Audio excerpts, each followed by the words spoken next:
Hey guys, so today I wanted to take some time and talk about the Polygon Siskiu T8. I'd made another video previously about this guy. At that point, I'd probably only gotten 3 or 4 rides on the bike. I recently got to take the bike out to a couple more places, different types of trails, and really get an understanding of how the bike performs, not only at my 2 local spots that I frequent, but also down in Tennessee, down in North Carolina, and up north in Michigan as well. I've pretty much come to understand what I like and what I don't like about the bike.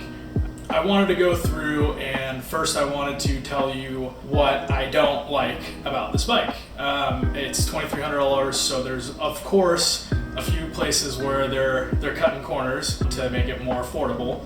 And I want to go through those and make sure that you guys understand what you're giving up by buying this bike. After that, we'll go over all the things that I do like about the bike.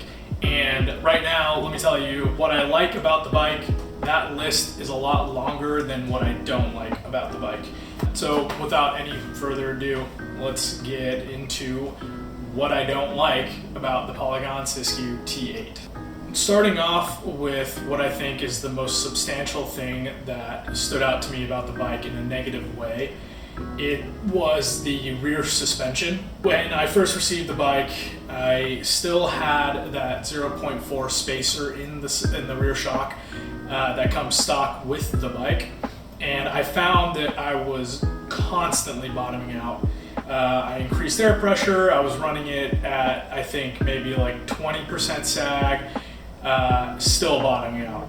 Went to 15% sag, still bottoming out. And it got to the point where the thing was so stiff that it was like I couldn't ride it, and that was the only time where I could keep it from bottoming out.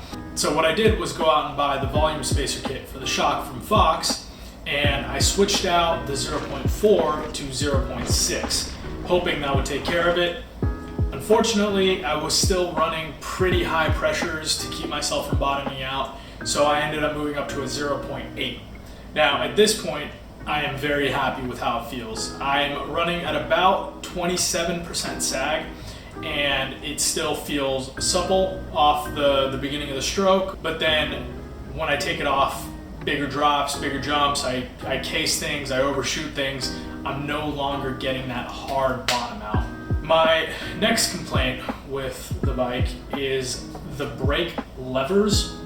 So the Tektro Orions, you can adjust the reach on the levers, but you can't adjust the bite point on the pads. So what ends up happening is if you have stubby short fingers like me and you need to move those levers in quite a bit, the bite point doesn't move, so you're gonna have to squeeze those levers all the way in to the bar to get the brake fully locked out. Now, depends on how you set up your handlebars, but with mine, I had to move the levers in really far, move the brakes in really far to be able to get my hand out of the way, so even if I do pull the lever all the way into the bar, it's not squeezing against my hands. So my next complaint about the bike is the linkages themselves. When I went to Canoga last weekend, it was pretty muddy, and I was just covered, the bike was just covered in mud after a couple runs. It took so long for me to get this bike cleaned up because the linkages, the spacing on them is pretty wide, so the mud gets in there, and typically that's good for cleaning, but with the way that the bike's set up, it's kind of hard to get in there with a brush or something and clean those out. Other than that, there's just little things like the headset design. I think that would degrade faster than a little more high-end headset that would keep everything sealed up and keep the bearings running smooth. The same goes for the hubs. The same thing goes for the bottom bracket as well. Once this bottom bracket fails, the bearings start to get worn, it's an easy upgrade to something nicer, and it won't cost you that much money. Other than that, really, the bike has been performing wonderfully. That is my short list of dislikes with the bike. Now, let's get into all the things that I do like about the bike. Starting off on the list of things that I am stoked about on the bike, the tires are awesome. I've ridden them now in very, very dry conditions, and they've run perfectly. I've taken them in the muddiest of conditions like I said last weekend in Canuga, it was just like, they looked like motocross ruts that we were going through, and the bike held up perfectly fine. Like the tires were shedding mud, I was getting plenty of grip, and at no point did I feel like I was, you know, holding on for dear life. The bike tracked well and it went where I wanted to go, and I am super stoked about that. On top of that, the SLX drivetrain, fantastic. This thing has been shifting so smooth, and I haven't had to adjust it once. With a couple hundred miles on the bike, I was like, oh yeah, for sure, you know, even after a couple rides, I'll probably end up having to twist the barrel adjuster a little bit, but it's been so well indexed, hasn't moved. The thing has been perfect. I'm very surprised. Looking at the cockpit, I would say the bars and the stem are good. They're not great, they're not perfect, but they are good, and I've enjoyed them. I haven't switched them out yet. I do plan on getting a higher rise bar just to give me a little more upright, but it's not because I don't like these bars. They've held up fine. I've laid the bike down, I think 3 times now pretty hard, and everything seems to be okay. Nothing is broken, nothing is cracked, no scratches even, surprisingly. And it's been good.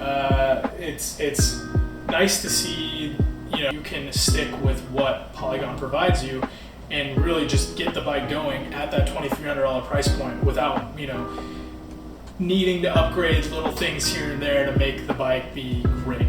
One thing that I want to mention is that the Entity wheels have held up way better than I expected as well. I've never ridden Entity wheels, nor do I know anyone that has, but I've bottomed out the bike and sent some pretty big drops to flat that I probably shouldn't, and honestly didn't mean to, but both the wheels are still true. They don't even seem like they budged a bit. So I'm very impressed by that. But yeah, overall, I would say that the Polygon is a very capable bike. I have now taken it on cross-country trails, or typical up-down local trails that, you know, are very short and punchy. Taken it on BMX jump tracks, taken it down some pretty gnarly and steep downhill tracks, and the thing has handled pretty much everything I've thrown at it very well. And that was really what I was looking for in this bike. I wanted one bike, I'm not made of money, so I wanted one bike that can do everything and is not gonna leave me feeling overbiked or underbiked in any situation. And so far, this thing has been that. No matter where I am, I feel like I can keep up and I can have fun. And that's really what it comes down to. And it's great that you can get all that in such a, you know, nice budget package. And I say budget relatively because $2,300 is still a lot of money to be spending on a bike. But it's great. I live in Indiana, so most of my trails around here are fairly flat. I did take it down a jump line in Bloomington, Indiana. I'll throw the clip in here so you can see just how much fun I've had on this thing. Woo!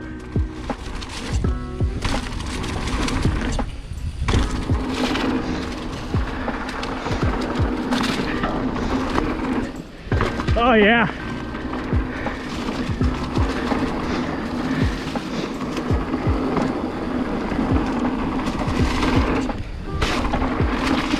Oh yeah.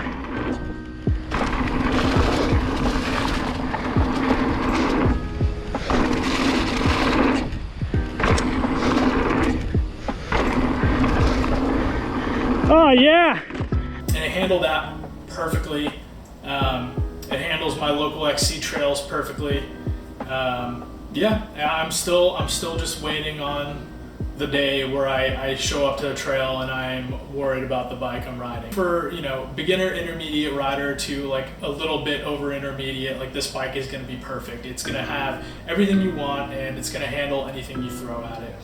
I'm very happy with Polygon. I've started out not knowing what to expect. I've never ridden a Polygon, I've never known anyone to own a Polygon, so I was kind of going into this blind and just hoping for the best, and I'm glad that I did because this bike has been wonderful.